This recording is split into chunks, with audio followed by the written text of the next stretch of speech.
Hi guys! May kanin pala dito guys. Kala ko wala.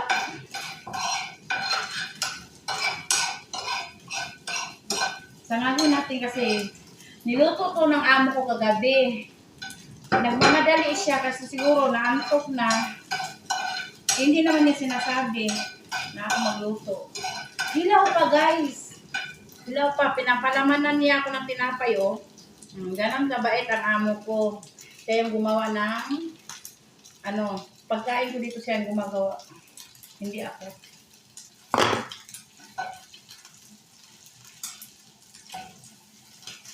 Dami pa laman. Tapos, siya, parang hilaw pa siya guys. Inano ko lang, para inintindi ko lang ba, kasi siya nang nagluto, di ba? Pero, talaga siya. Parang hilaw-hilaw pa. Puti pa dapat brown-brown.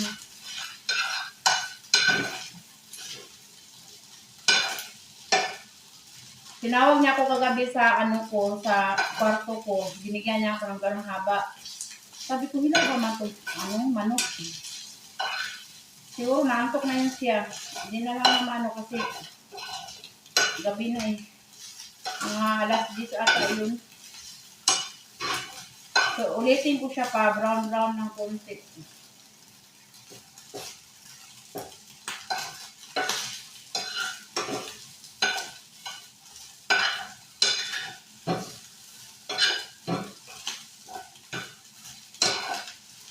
O, diba? Nag-brown na siya, guys.